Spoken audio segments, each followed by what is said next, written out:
Boa noite a todos. Sejam mais uma vez muito bem-vindos à Casa de Francisco. Hoje a gente vai ter a continuidade dos temas abordados no sábado, né? Que a gente está estudando a terceira parte do Livro dos Espíritos, onde fala a respeito das leis. Então, todo sábado está ali o cronograma, a gente vai falar a respeito dessas leis, né? Onde, na verdade, a lei é uma só, mas Kardec, didaticamente, a dividiu lá em 12 partes para facilitar a nossa compreensão, né? E lembrando a todos que a Casa de Francisco aqui está aberta aos estudos. A gente tem estudo segunda, terça, quarta, quinta e sábado. Na sexta-feira é o único dia que não tem estudo, mas no período da tarde a gente tem o Evangelho nos Lares, que acontece lá no bairro Interlagos, onde a gente reúne o pessoal para fazer o Evangelho na casa de pessoas acamadas que não podem vir até aqui a Casa de Francisco. Então fica o convite. Além do grupo de estudos, a gente tem essas tarefas que sempre Casa de Francisco ou qualquer casa espírita está de portas abertas para quem quiser trabalhar e ajudar no que for, né? Como dizem lá, né? Quando o trabalhador está pronto, o trabalho aparece, né? É só a gente querer que a gente consegue ajudar. E aí, para a gente começar a entrar no clima da palestra, o que eu escolhi? Escolhi uma mensagem para a gente ler agora de início, que é do livro Justiça Divina, né? Então, esse livro ele faz parte de uma obra com outros 3 livros, onde tem o livro Religião dos Espíritos, que foi um estudo quando Chico estava trabalhando em 60 e... agora me fugiu, acho que é 61. Aí tem Religião dos Espíritos, onde eles faziam os estudos e tinha os comentários de Emmanuel, de alguns espíritos. Então tem esse livro relacionado ao Livro dos Espíritos, tem a Seara dos Médiuns relacionado com o Livro dos Médiuns, o livro Espírito de Verdade para o Evangelho segundo o Espiritismo, e esse aqui, que é o Justiça Divina, que foi do grupo de estudo deles, do Céu e Inferno. E eu peguei o item 13, que é a mensagem que é colocada aqui, chama de ânimo firme. E ele se relaciona ao comentário feito na reunião pública 3/3/61. E a mensagem diz o seguinte: é possível que estejas descobrindo o que não esperavas.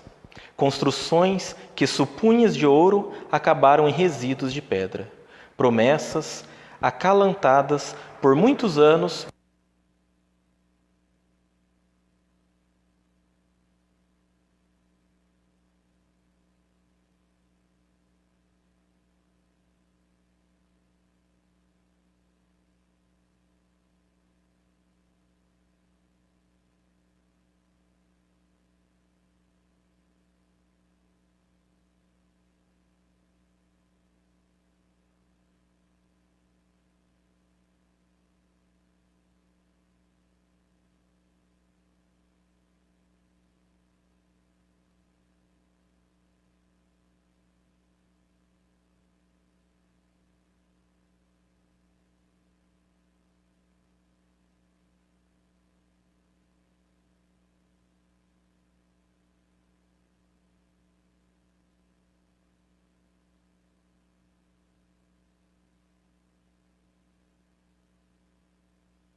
Irmãos, boa tarde a todos.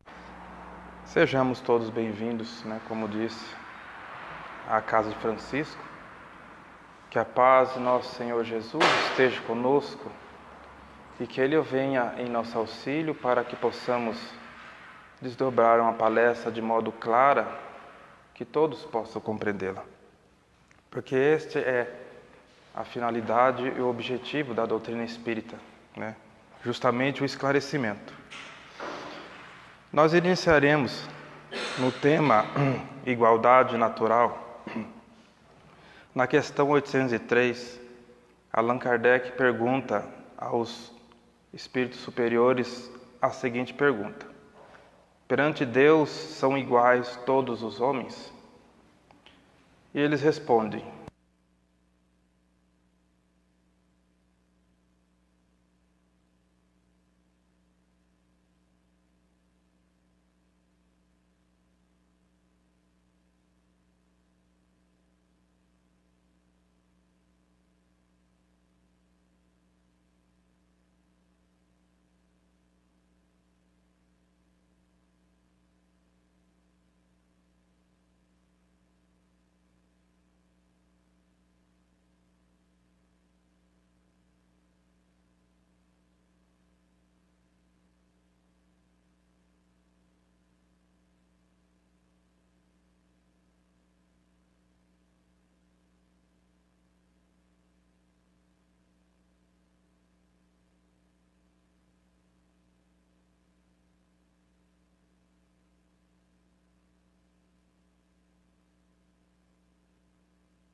seja, num passado muito distante, Deus nos criou simples e ignorantes, simples de conhecimento e ignorantes de ignorarmos as coisas.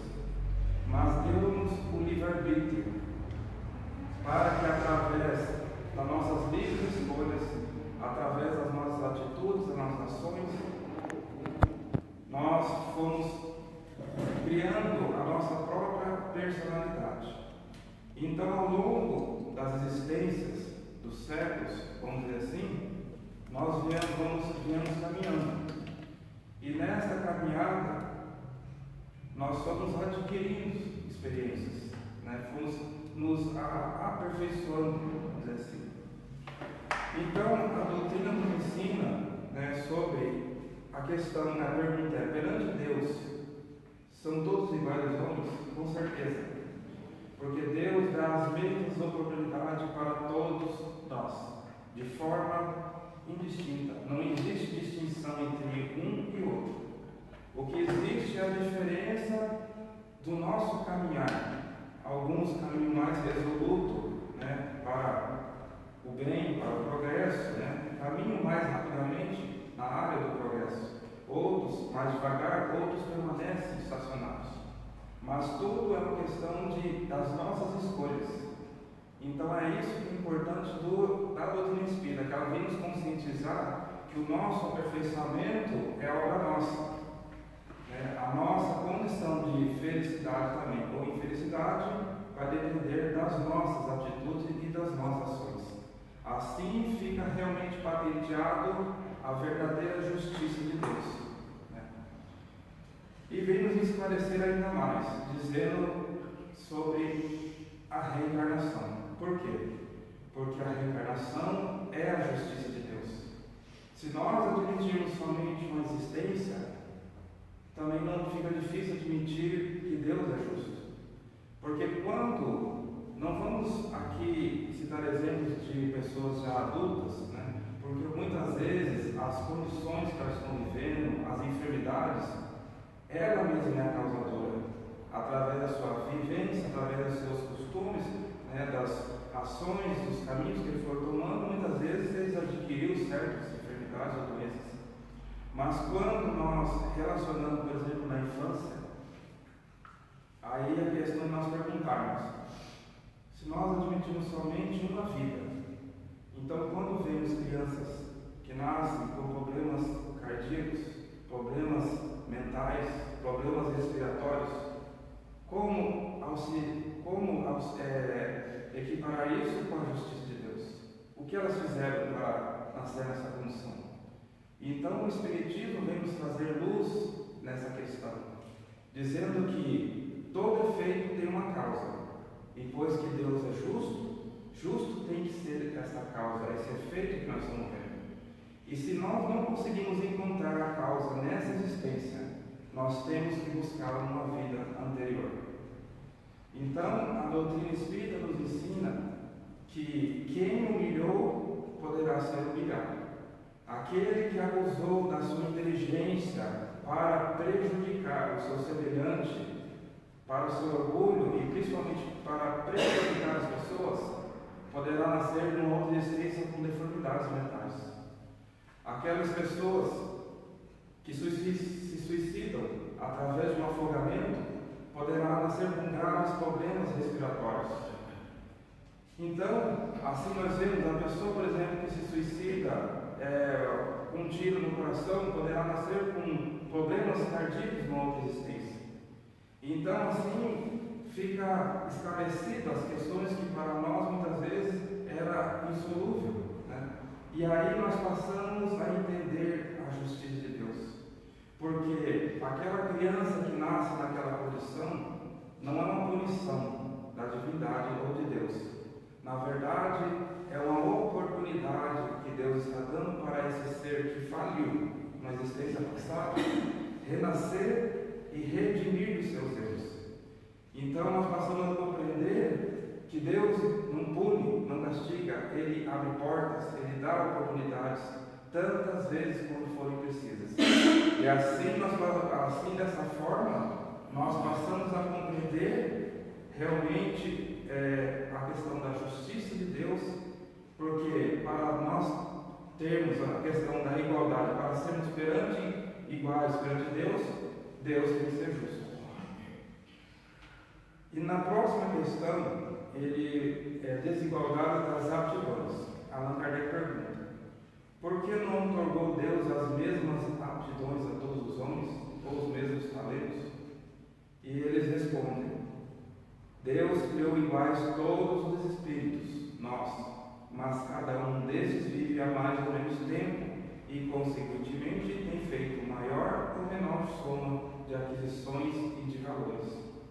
Então, como dissemos atrás, né, Deus nos criou simples e ignorantes, mas deu-nos a inteligência, os sentidos e o livre-arbítrio, para que pudéssemos caminhar, né, ao longo das existências, para que nós pudéssemos caminhar e fôssemos nós o autor da nossa perfeição. Então, nessa longa caminhada, né, ao longo das existências passadas, nós viemos caminhando. Né? A cada existência nós viemos caminhando, algumas vezes acertamos, outras erramos. Mas o interessante é que nós aprendemos tanto com nossos acertos quanto com nossos erros. Né? E muitas vezes caímos, mas levantamos. Então, a vida é assim, a vida é uma sucessão, né, de fatos, de circunstâncias, em que nós vamos adquirindo vagarosamente o conhecimento e o aperfeiçoamento. Então foi justamente nessa longa caminhada, foi justamente nessas escolhas que fomos fazendo, nesses acertos, nesses erros, que nós fomos formando a nossa personalidade. É por isso que isso explica tanta diferença entre as pessoas, quando vemos até mesmo na própria família família, irmãos gêmeos, tão diferentes uns dos outros, só o aspecto físico é igual, mas o interior é totalmente diferente uns dos outros. Então a doutrina espírita nos ensina e nos explica que os corpos são iguais, mas as almas que estão encarnadas desses corpos são almas milenares e cada um caminhou de uma forma diferente. É por isso que nós vemos que nós temos tendências, é por isso que nós vemos que nós temos aptidões para certas coisas. Mesmo na escola, quando estamos estudando, algumas matérias nós temos tanta facilidade, parece que nós estamos recordando simplesmente, e outras nós temos já dificuldades em aprender.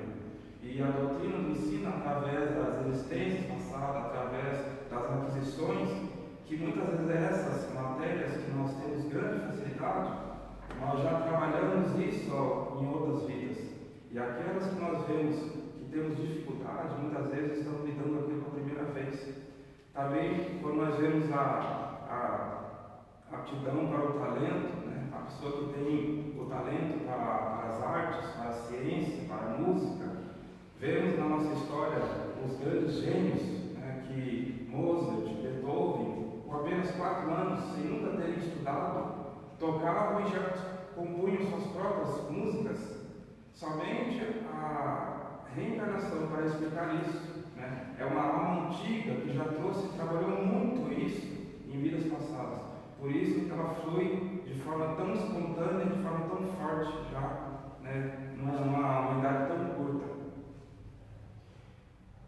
E ele continuando na questão 806, aqui está nas desigualdades sociais. Ele pergunta: é lei da natureza as desigualdades das condições sociais? Não, é obra do homem e não de Deus. E ele, para compreender um pouco melhor essa questão, né, ele fez uma outra pergunta dentro desse assunto. Algum dia essa desigualdade desaparecerá? Eles respondem: eternas somente as leis de Deus o são. Não vês que dia a dia ela gradualmente se apaga? Desaparecerá quando o egoísmo e o orgulho deixarem de predominar. Restará apenas a desigualdade do merecimento. Então, as desigualdades sociais têm 2 causas. Uma é a aptidão, o talento e o esforço da pessoa, e em conseguir alcançar os seus objetivos. E o outro vem do orgulho, da vaidade e do egoísmo. Ou seja, quando nós vemos, não seja, por exemplo, vemos pessoas que, apesar de nascerem em condições mais pobres, através do seu esforço, através do seu trabalho, em estudar, em se aprimorar, vemos pessoas que saem das condições mais simples e conseguem chegar nas posições mais altas. E vemos também, muitas vezes, pessoas, mesmo no trabalho, que ao invés de se esforçar, de se aprimorar, de estudar, e conseguir atingir uma posição melhor na empresa através do merecimento, muitas vezes pessoas se utilizam de orgulho, da vaidade, e muitas vezes a pessoa querendo atingir certa posição de trabalho nessa empresa, muitas vezes começa a criar histórias, a inventar histórias, a mesmo caluniar aquela pessoa por detrás, para que ela seja despedida e ela sim possa tomar o seu posto. Então, a doutrina vem nos dizer que as desigualdades sociais muitas vezes vêm justamente do caráter da pessoa, vêm das aptidões que nós temos e do esforço. Jesus nos diz que a cada um será dado de acordo com as suas obras. Então, a questão de desigualdades sociais tem relacionamento também com o nosso esforço. Não é porque a pessoa nasceu, às vezes, numa condição mais pobre, que ela tem que permanecer assim em toda a sua vida. Vemos exemplos, nós temos exemplos de pessoas famosas que nasceram na condição mais pobre, mas através do seu esforço, da sua perseverança, conseguiram chegar até mais altas posições. Então, Deus dá a mesma oportunidade a todos nós. esse outro item fala as provas da riqueza e da pobreza. Na questão 914, Allan Kardec pergunta: por que Deus a uns concedeu as riquezas e o poder e a outros a pobreza? E eles respondem: para experimentá-los de modos diferentes. Além disso, como sabeis, essas provas foram escolhidas pelos próprios espíritos, que nelas, entretanto, falham com grande frequência. Então, a doutrina espírita nos ensina que, ao desencarnarmos, deixando a Terra, entrando novamente no mundo espiritual, a primeira coisa que acontece isso é um relato já provado cientificamente, através da experiência de quase morte. A primeira coisa que acontece para nós, quando sobrevém a desencarnação, nós vemos como se fosse uma tela, nós fazemos uma retrospectiva de toda a nossa existência. Desde a nossa infância, nós vemos toda a nossa existência, tudo aquilo que nós fizemos, pensamos, tudo aquilo que nós poderíamos ter feito de bom e não fizemos, aquilo que nós erramos, até culminar nesse momento da desencarnação. E isso é um fato atestado pelas experiências de quase morte.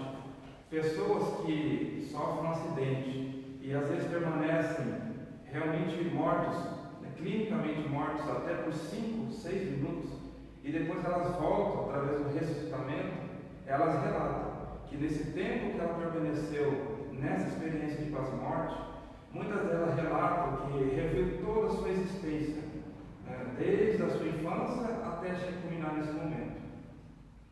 E elas vão relatando mais, dizendo que a dado momento elas viram uma espécie de um túnel e adentraram num lugar, muitas delas dizem que adentraram num lugar bonito, em que encontraram pessoas que já desencarnaram, parentes. E elas relatam que a dificuldade de voltar, muitas vezes, os próprios parentes falam que não era chegar a hora deles e que eles teriam que retornar. Então, quando eles voltam, eles vêm trazer esses relatos. E são milhões de relatos idênticos no mundo inteiro. Então, nós podemos perceber que isso é um fato. Muito bem, depois que a doutrina nos esclarece que ao desencarnarmos, depois de fazermos essa retrospectiva da nossa vida, nós vamos fazer um balanço da nossa existência, tudo aquilo que nós adquirimos, o nosso progresso e também aquilo que nós falimos. E justamente nesse balanço nós vamos viver algum tempo no mundo espiritual, como varia de cada alma, alguns ficam 10, outros 20, 30, 40 anos no mundo espiritual, trabalhando no seu aprimoramento e no seu aperfeiçoamento espiritual. Porém, vai chegar um tempo que vem a necessidade de retornar. E nesse retorno é que a pessoa geralmente vai fazer uma programação. De acordo com aquilo que ela falhou, de acordo com as ações que ela falhou, é que ela vai programar a sua existência.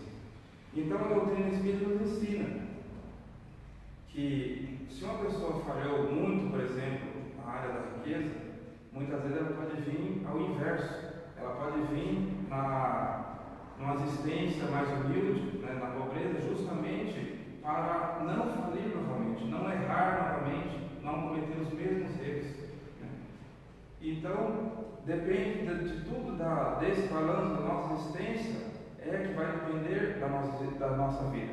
Então, a doutrina nos ensina que tanto a riqueza quanto a pobreza são dois instrumentos para o nosso aperfeiçoamento.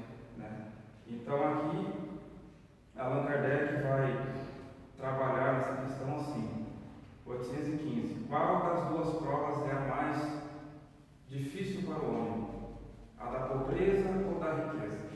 E eles respondem: são tanto uma quanto a outra. A pobreza provoca as queixas contra a providência. A riqueza incita todos os excessos. Então a doutrina espírita nos esclarece, como sempre atrás, que tanto a riqueza quanto a pobreza são duas provas muito perigosas. Por quê? A pobreza, muitas vezes, em vez da pessoa procurar se esforçar, trabalhar, se auto-aprimorar, estudar, para sair daquela condição, através do seu esforço, vencer as das adversidades, vencer aquela situação, muitas vezes as pessoas preferem se acomodar e se entregam às revoltas, às queixas. É onde ela vai começar a se queixar de tudo e de todos, né? Ela vai culpar muitas vezes a família, ela vai culpar às vezes o trabalho e chega às vezes a culpar até a Deus, né? Todos são culpados, menos ela. Então, a pobreza nessa situação, ela pode causar um grande dano para a pessoa, porque ela permanece parada, estacionada naquela situação, né? A vida, enquanto ela está ali a reclamar, o tempo está passando, né? As oportunidades estão se indo embora. E muitas vezes, ao desencarnar, nessa retrospectiva que nós falamos, ela vai ver que ela desperdiçou, né, uma grande oportunidade aqui na Terra. E a riqueza, também nós vemos que ela é muito perigosa, por causa que ela vai abrir todas as portas e todas as facilidades para a pessoa, né? E isso é muito perigoso, porque muitas vezes a pessoa que detém a riqueza, ela pode desenvolver o orgulho, a vaidade, a ambição e o egoísmo. Então é onde ela vai, muitas vezes, essa riqueza vai subir a sua mente e ela vai acabar até desprezando, muitas vezes, conhecidos delas que conviveram com elas, né, quando ela não tinha essa condição. Então ela vai acabar desprezando muitas oportunidades de aperfeiçoamento e pode adquirir graves responsabilidades através dessa riqueza, porque principalmente se essa riqueza foi conseguida de forma não assim honesta, né, foi conseguida prejudicando as pessoas. Então a doutrina nos ensina que tanto uma quanto a outra são muito perigosas. Mas, como dissemos atrás, não é pelo fato da pessoa nascer numa condição mais humilde que ela tem que permanecer naquela condição a vida toda, que ela tem que permanecer estacionária, que ela tem que se revoltar, vamos supor, contra a divindade, contra Deus. Vemos exemplos, mesmo no nosso país, de pessoas que nasceram nas condições mais simples e, através dos seus esforços, da sua perseverança, do seu trabalho, conseguiram chegar a galgar as mais altas posições. Nós gostaríamos de trazer um exemplo aqui muito interessante. O nome dela é Luísa Trajano. Diz assim, é algo curto, mas é muito interessante para a nossa reflexão. Luísa começou a trabalhar como balconista na loja dos seus tios. Hoje comanda uma das maiores redes de varejo do país, ou seja, do Brasil. Sua marca principal durante o crescimento da empresa foi perceber tendências. Foi dela a ideia e o conceito de lojas virtuais antes mesmo da popularização da internet. Ela também foi muito feliz em apostar no crédito rápido e fácil para uma parcela da sociedade sedenta de consumo, e que encontrou no Magazine Luiza um lugar apropriado para isso. Luísa é frequentemente encontrada em listas de pessoas mais influentes do país, e sua gestão foi também objeto de estudo pela Harvard Business School, Estados Unidos, como case de sucesso empresarial. Além disso, a Magazine Luiza foi eleita a melhor empresa para se trabalhar pelo Great Place Work, revista Exame, por muitos anos. Sua fortuna é avaliada em cerca de 1,2 bilhões. Aí nós temos um exemplo do que nós estamos falando. Uma pessoa que se iniciou como balconista da empresa de seus tios e hoje tem uma das maiores redes do nosso país. E na questão 16, Allan Kardec continua assim: estando o rico sujeito a maiores tentações, também não dispõe, por outro lado, de mais meios de fazer o bem? E eles respondem: mas é justamente o que nem sempre faz. Torna-se egoísta, orgulhoso e insaciável.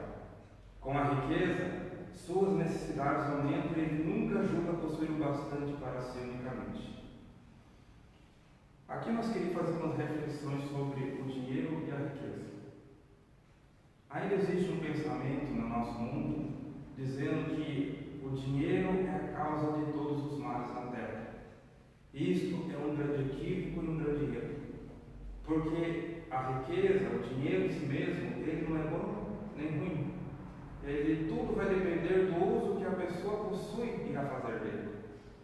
Porque a doutrina espírita vem nos ensinar que a pessoa que possui, detém a riqueza, mas possui bons sentimentos, né, de caridade para com seu semelhante, pode fazer muito bem. E essa riqueza lhe pode servir de instrumento para o seu aperfeiçoamento e o seu melhoramento espiritual. A pessoa que possui a riqueza e é dotada de bons sentimentos para com o seu próximo, poderá, por exemplo, fundar empresas que dê oportunidade para as pessoas mais simples trabalhar.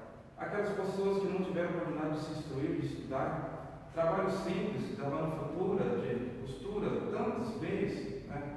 E então ela está dando uma oportunidade para essa pessoa trabalhar, porque o trabalho, muitas vezes a ajuda material, quando trabalhamos numa assistência, por exemplo, ela é importante, mas o trabalho, ele é muito mais importante, porque o trabalho, ele dignifica a pessoa. A pessoa, quando ela aqui está trabalhando, ela se sente útil. Ela se sente útil para si, para a sua família, para a sociedade, né? A doutrina espírita vem nos dizer que o trabalho é uma lei de Deus, né? Jesus mesmo disse, meu pai trabalha até agora e eu também trabalho.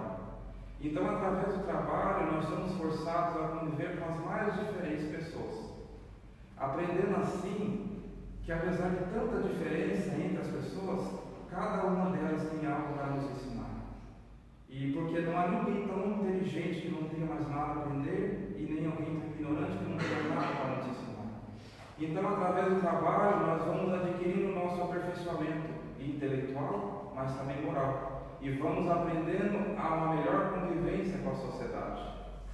A pessoa que possui a riqueza e tem sentimentos de caridade para o seu próximo, poderá fundar orfanatos para abrigar as crianças abandonadas pelos seus próprios pais, ou os pais faleceram, mas não somente dar roupa, alimento, mas dar atenção, dar o carinho que ela não pôde ter pela ausência de seus pais.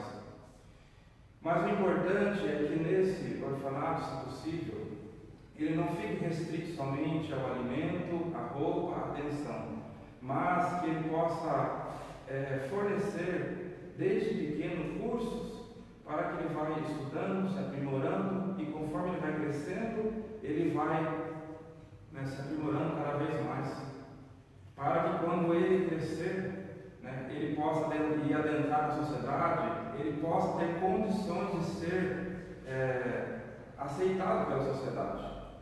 Temos um exemplo belíssimo que é a Mansão do Caminho, de Divaldo Pereira Franco. Ele acolhe desde a criança recém-nascida até a fase adulta. E essa criança, conforme ela vai crescendo, ela vai passando por cursos de aprimoramento, de aprendizagem. E quando ele chega na fase adulta, ele está preparado para entrar na sociedade. Tanto é que a Mansão do Caminho é um exemplo para o Brasil e para o mundo.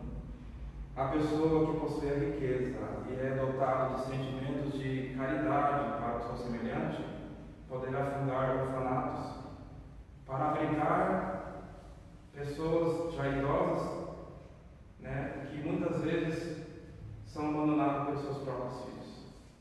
Deve ser algo realmente muito triste, uma pessoa que dedicou toda a sua vida, criou seus filhos, e quando ela está numa condição que ela não tem mais condições de se sustentar, muitas vezes não tem condições nem de se cuidar, justamente nessa fase que ela precisa de mais atenção, ela ser abandonada pelos seus próprios filhos. Nós vemos situações de pessoas que são colocadas em asilos em que elas morrem de tristeza e de depressão. E muitas vezes esses filhos que deixam esses pais no asilo nunca mais voltam para visitá-los. Então a pessoa que tem a riqueza e possui o sentimento realmente de caridade para o seu semelhante, poderá fundar asilos, mas não somente para dar alimento, roupas, mas dar a atenção e o carinho que lhes faltou dos seus próprios filhos, para que eles possam ter uma morte digna, uma morte que condiz realmente com a sua situação. Então, nós vemos que, como dizemos aqui, a riqueza, ela não é necessariamente instrumento para a pessoa falir aqui na Terra. Ela pode ser um instrumento para a sua elevação já caminhamos aqui para a finalização, gostaríamos de deixar uma mensagem de Emmanuel, que foi o mentor espiritual de Chico Xavier, que ele vai falar sobre o dinheiro. Ele diz assim: o dinheiro não compra o céu, entretanto pode gerar simpatia na terra quando utilizado nas tarefas do bem. O dinheiro não paga a boa vontade, mas semeia o benefício e o prazer de viver, se nossa alma permanece voltada para a divina inspiração. Não é fator absoluto de alegria ou felicidade, mas pode ser o remédio ao doente, o leite à criancinha desamparada, ao pão sem mar. O dinheiro não é gerador de luz, mas pode estender a fonte das ideias de consolação e de amor. Não é a base da harmonia, mas muitas vezes consegue devolver a tranquilidade a corações maternos desalentados e a lares infelizes quando nos inclinamos para a solidariedade. Não deixes que ele te tome o coração, qual despótico Senhor, e sim conduzamos-los através da utilidade, entendimento e cooperação, segundo a lei de fraternidade que nos reúne. Não esquecendo que Jesus abençoou o vintém da viúva, empreguemos o dinheiro para o bem, convertendo em colaborador do céu em todas as situações e dificuldades da terra. Então, caríssimos irmãos, esta é a nossa breve mensagem para esta noite. Agradecemos a presença, a paciência de todos que nos ouviram. Muito obrigado e muita paz. Então agora nós vamos fazer a prece de encerramento. Vamos elevar então nossos pensamentos a Deus